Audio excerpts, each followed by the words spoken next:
Hi guys, welcome to all of you once again on my channel.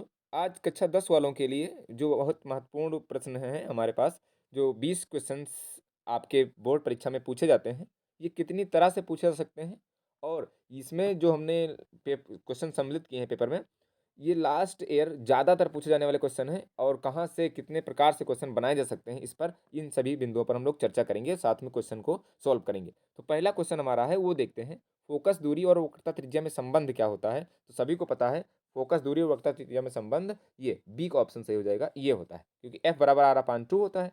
इससे घुमा करके भी क्वेश्चन पूछ सकते हैं। वो कैसे? वो बता सकते हैं कि आर को यही रखेंगे और 2 को इसके साथ मल्टीप्लाई कर देंगे, तो आर बराबर 2 एफ हो जाएगा। तो इस तरह से भी आ सकता है कि आर बराबर 2 एफ, यहाँ पर एफ बराबर 2 आर दिया गया है, इसीलिए ये सही नहीं है। अब यहाँ से आपको ये जो क्वेश्चन है, इसमें क्या हो सकता है कि दूसरी तरह से पूछ सकते हैं लिख करके। वो लिख करके कैसे पूछेंगे? फोकस दूरी देखो, यहाँ पर एफ बराबर है आर बटे 2 के, मतलब आर को आधा किया गया है, तो फोकस दूरी जो होती है वक्रता त्रिज्या के आधी होती है, ये हो सकता है। और अगर एफ को यहाँ पर 2 से गुणा कर दोगे, जो हमने यहाँ पर दिखाया है, ये जब गुणा हो जाएगा तो आर जो हो जाएगी वो एफ के 2 गुना हो जाएगा। तो इस तरह से आप इस क्वेश्चन को 2 तरीके से सॉल्व कर सकते हैं। इसी पर आधारित एक क्वेश्चन पूछा जा सकता है, जो डिजिट बदल करके भी आ सकता है। मैंने यहाँ पर एक क्वेश्चन लिया है, दूसरा क्वेश्चन जो है वो देखें। लिखा है, यदि एक अवतल दर्पण की फोकस दूरी -15 सेंटीमीटर हो तो वक्रता त्रिज्या निकालना है। वही बात है यहाँ पर, जो मैंने बताया है अभी, जो गोला करके बताया है, आर निकालना है, फोकस दूरी दी गई है, तो ये इस 2 को क्या करोगे, ये वाला जो 2 है, इस 2 को एफ से मल्टीप्लाई कर दोगे, तो एफ से मल्टीप्लाई करोगे, फिर ये 15 दूना 30 हो जाएगा, तो -30 इसका सही जवाब हो जाएगा। इस तरह से आप कर सकते हैं। कोई क्वेश्चन आए तो दूसरा भी आप इसी तरह से लगा सकते हैं। ये तरीका आपको पता होना चाहिए। फिर नेक्स्ट क्वेश्चन हमारा है, ये तीसरा, समतल दर्पण की फोकस दूरी कितनी होती है? तो ये डायरेक्टली ऐसे पूछा जा सकता है, इसमें कोई कॉन्सेप्ट नहीं लगाना आपको, इसको रटना ही है। समतल दर्पण की फोकस दूरी कितनी होती है? अनंत होती है। ओके, नेक्स्ट क्वेश्चन की ओर बढ़ते हैं। किस दर्पण में सदैव वस्तु का प्रतिबिंब वस्तु से छोटा और सीधा और आभासी बनता है? तो आपने पढ़ा होगा, इतना टाइम है नहीं कि आप जा करके पीछे उतना रिवाइज कर सकें।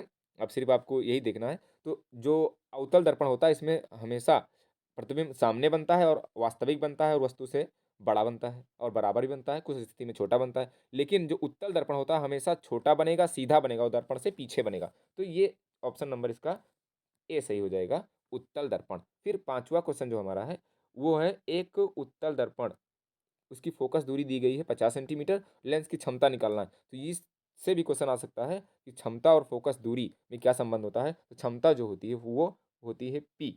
आपको पता है पी क्षमता तो चाहते हैं, पी बराबर होता है 1/f, और एफ किस में होता है? फोकस दूरी एफ है, ये होती है मीटर में।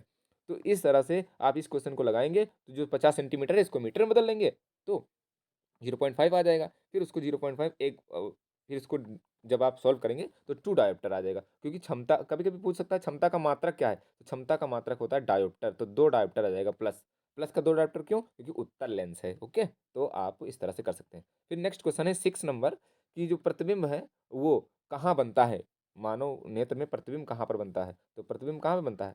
ये प्रतिबिंब बनता है रेटिना पर। तो रेटिना ऑप्शन इसमें सही हो जाएगा। प्रतिबिंब हमेशा रेटिना पर बनेगा, इसमें 2 डायोप्टर होगा। सातवां क्वेश्चन जो है, उसकी ओर हम लोग बढ़ते हैं। लिखा है, आसमान का रंग नीला क्यों दिखाई देता है? तो आसमान का रंग नीला क्यों दिखाई देता है, इसके लिए जिम्मेदार होता है प्रकाश का प्रकीर्णन, जो ऑप्शन सी लिखा है यहाँ पे, प्रकाश का प्रकीर्णन। तो ये हो जाएगा ऑप्शन सी। अब प्रकाश का प्रकीर्णन होता क्या है? प्रकाश का सभी दिशाओं में फैलना, ये प्रकाश का, आप ऐसे सिंपल समझ सकते हैं कि प्रकाश का प्रकीर्णन होता है प्रकाश का फैलना। और कभी पूछ सकता है, ये थोड़ा बड़ा लेवल है लेकिन आप जान जाएं, पूछा जा सकता है। अब देखो, खतरों के निशान में लाल रंग लिया जाता है, क्योंकि लाल रंग का प्रकीर्णन सबसे कम होता है, और लाल रंग की तरंग दैर्घ्य जो होती है वो सबसे ज़्यादा होती है। तरंग दैर्घ्य जिसकी जितनी ज़्यादा होगी, तरंग दैर्घ्य को वेवलेंथ बोलते हैं, तरंग दैर्घ्य जितनी ज़्यादा होगी, उस प्रकाश का प्रकीर्णन जो होगा उतना ही कम होगा। तो हम कह सकते हैं कि प्रकीर्णन जो होता है तरंग दैर्घ्य के व्युत्क्रमानुपाती होता है। ओके, और बैंगनी रंग का तरंग दैर्घ्य जो होगा वो सबसे क्या हो जाएगा? बैंगनी रंग का सबसे कम हो जाएगा। ओके, फिर हम लोग आगे बढ़ते हैं। विद्युत धारा का मात्रक क्या होता है?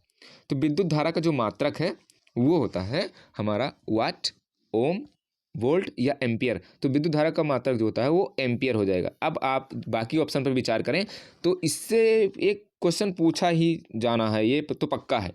विद्युत धारा का मात्रक आ सकता है तो एम्पियर हो जाएगा, अगर शक्ति का मात्रक आए तो वाट आ जाएगा, अगर प्रतिरोध का मात्रक आया तो ओम हो जाएगा, विभवांतर का मात्रक वोल्ट हो जाएगा। इस तरह से क्वेश्चन पूछा जा सकता है। अगर आ जाए ऊर्जा का मात्रक तो जूल हो जाएगा। ठीक, इस तरह से क्वेश्चन पक्का है, एक क्वेश्चन आएगा ही। नेक्स्ट क्वेश्चन की ओर हम लोग बढ़ते हैं।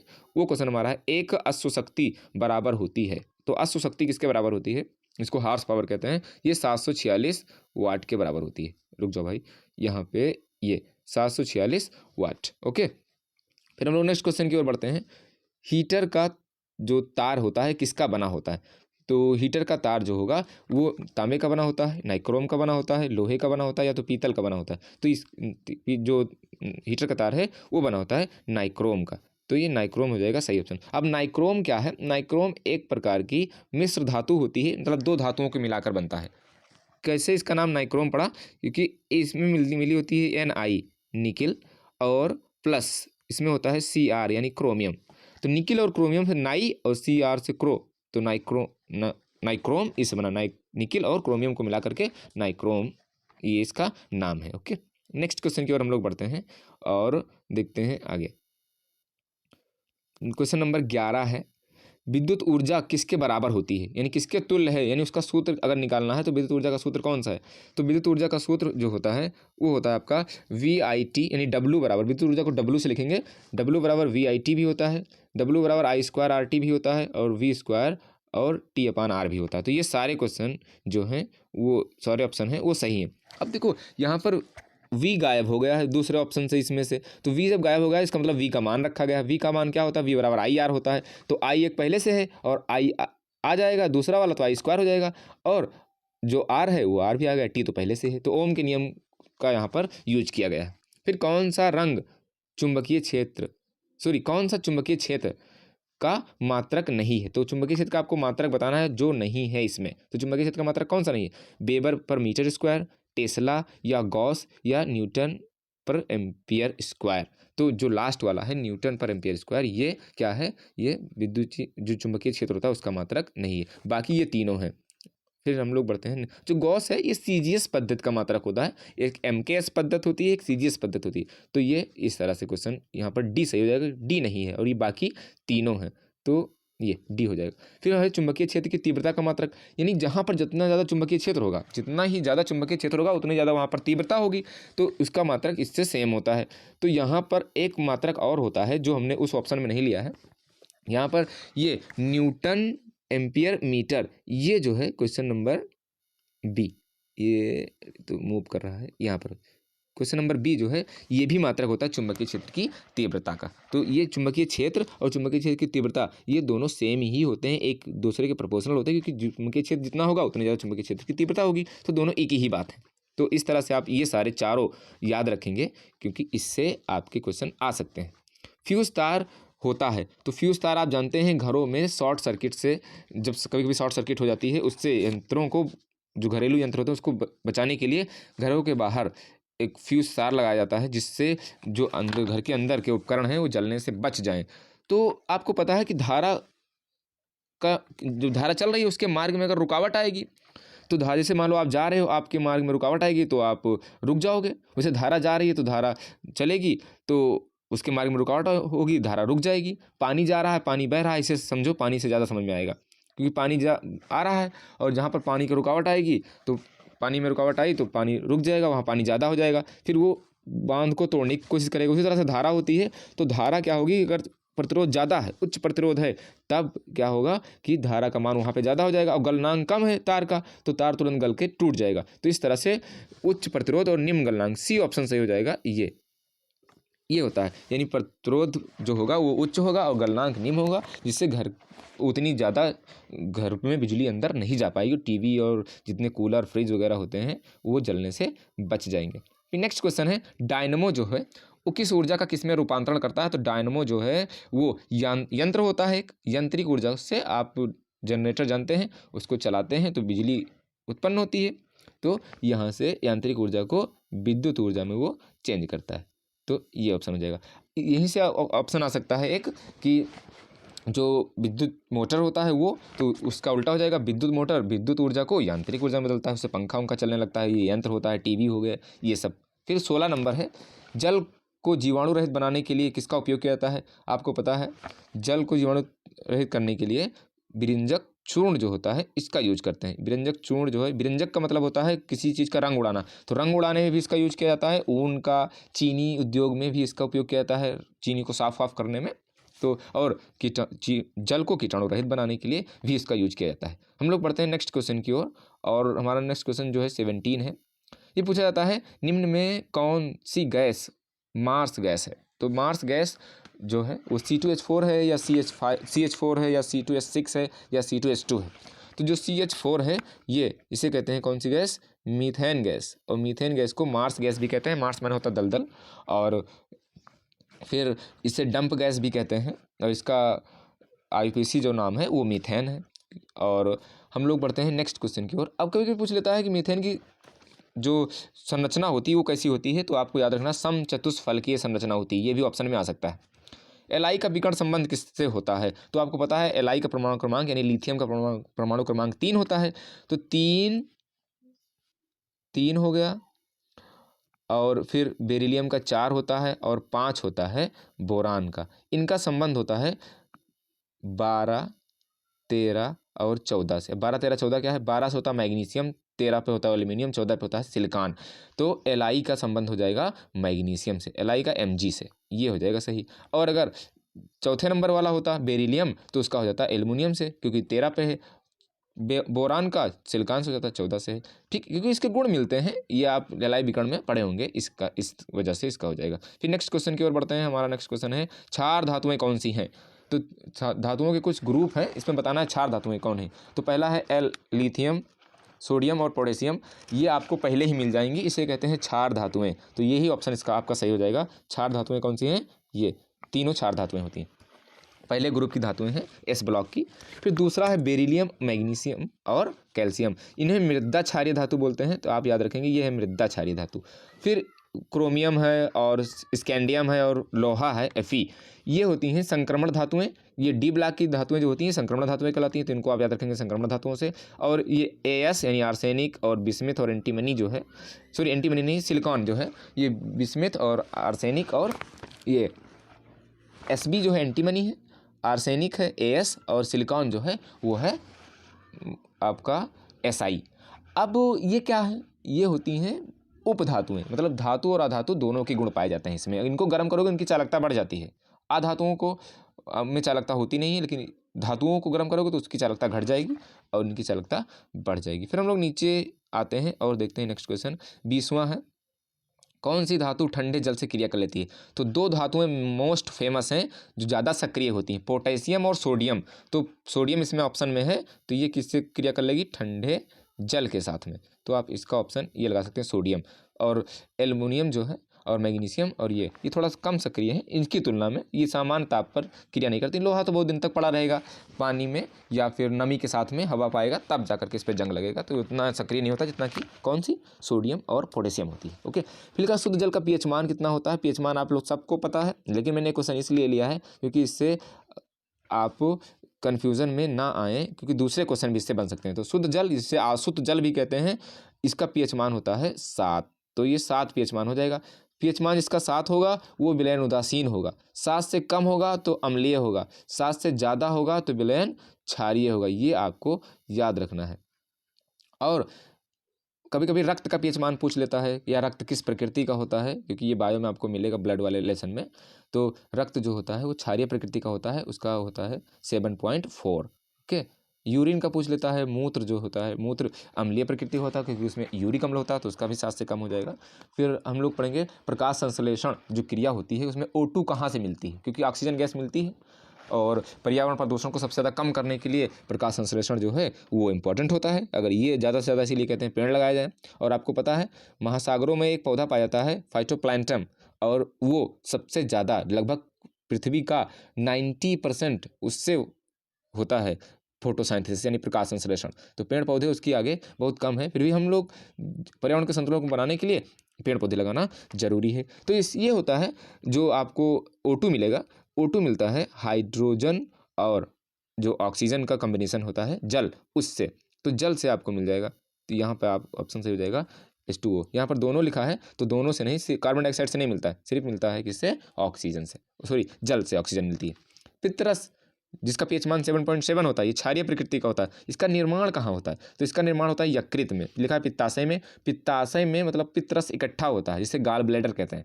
अग्नाशय जिसे पेनक्रियास कहते हैं, यहाँ इसका निर्माण नहीं होता है, पित्तरस का निर्माण होता है यकृत में। तो ये यकृत में आ जाएंगे हम। ये जो अग्नाशय है, अग्नाशय से एक हार्मोन निकलता है जिसे हम लोग कहते हैं इंसुलिन हार्मोन, जो शर्करा के संश्लेषण में काम करता है। तो इंसुलिन, इसमें एक दूबिकाएं होती हैं, लैंगर हैंस की दूबिकाएं, क्योंकि उसको वैज्ञानिक लैंगर हैंस ने खोजा था अग्नाशय में दूबिकाओं को। उसमें एक सेल होती है, अल्फा बीटा गामा 3 सेल होती हैं, उसमें बीटा सेल से निकलती हैं कौन सी, इंसुलिन हार्मोन। ओके, ये आपको याद रखना है। फिर हम लोग बढ़ते हैं नेक्स्ट क्वेश्चन की ओर, और नेक्स्ट क्वेश्चन हमारा है मनुष्य में लार ग्रंथियां कितनी होती हैं, तो लार ग्रंथियां होती हैं 3 जोड़ी। तो 3 जोड़ी लगा दें, 2 जोड़ी, 3 जोड़ी, 4 जोड़ी, ये ऑप्शन में है, तो आप 3 जोड़ी लगा दें। ये लार में एक एंजाइम पाया जाता है जिसे बोलते हैं टाइलिन एंजाइम, जिसका दूसरा नाम एमाइलेज होता है। ये भी क्वेश्चन पूछा जा सकता है। दांत के बारे में पूछा जाए तो सबको पता है 32 दांत होते हैं। ऊर्जा की मुद्रा क्या है, यानी ऊर्जा की माप क्या होती है, तो ऊर्जा जो है वो नापी जाती है ATP में। और इसको अति लघुत्तरी में पूछ सकते हैं 2 नंबर में कि ATP का फुल फॉर्म क्या होता है, तो एडनोसिन डाई एडनोसिन T से ट्राई होगा, और ADP से D से डाई, डाई माने 2, तो इसमें ट्राई फास्फेट होता है, यानी 3 फास्फेट के वो आयन होते हैं, और इसमें 2 फास्फेट के आयन होते हैं। तो adenosine triphosphate ATP, adenosine diphosphate ADP। Okay, chlorophyll क्या होता है, एक प्रकार का पदार्थ होता है जो हरा होता है, ये पत्तियों में पाया जाता है, और इसमें मैग्नीशियम तत्व होता है, ये आपको ध्यान रखना। RNA क्या है, ये एक न्यूक्लिक एसिड होता है जिसे राइबोन्यूक्लिक एसिड कहते हैं। इसके साथ में DNA होता है जिसे डीऑक्सी राइबोन्यूक्लिक एसिड कहते हैं, वो आनुवंशिक होता है। तो पूछा जा सकता है कि आनुवंशिक पदार्थ कौन होता है, तो DNA होता है, वो आप लोग उस परिवर्तन वाले पार्ट में पढ़ेंगे जो नेक्स्ट है आगे। फिर पौधों में खाद्य पदार्थों का जो स्थानांतरण होता है, यानी पौधों में खाद्य पदार्थ, पौधे अपना भोजन कहाँ बनाते हैं, तो पत्तियों में भोजन बनता है। अब पौधों में संवहन ऊतक 2 होते हैं, मतलब खाने को जल को ले जाने वाले 2 ऊतक होते हैं, तो उन्हें संवहन ऊतक कहते हैं। वो ऊतक होते हैं जाइलम और फ्लोएम। तो फ्लो मतलब होता है फाल, इसको समझ सकते हैं, फाल मतलब होता है गिरना, कोई चीज़ ऊपर है तभी तो गिरेगी। तो फ्लो, अब पत्तियां कहाँ होती हैं, ऊपर होती हैं, और पत्तियों में खाना बनता है और नीचे आता है, तो हम कह सकते हैं कि खाद्य पदार्थों का स्थानांतरण होगा किसके माध्यम से, फ्लोएम के माध्यम से। और जाइलम मतलब होता है जा से जाई, जाना, तो नीचे है कोई चीज़ तभी तो ऊपर जाएगी, तो जल का और जितने भी पोषक तत्व हैं उनका स्थानांतरण जाइलम द्वारा होगा। ये कैम्बियम लिखा है, कैम्बियम एक ऊतक होता है जो पौधों में द्वितीयक वृद्धि के लिए जिम्मेदार होता है, यानी पौधों की मोटाई उटाई बढ़ती है ना, उसके लिए जिम्मेदार होता है कैम्बियम। ठीक, सेकेंडरी ग्रोथ के लिए जिम्मेदार होता है।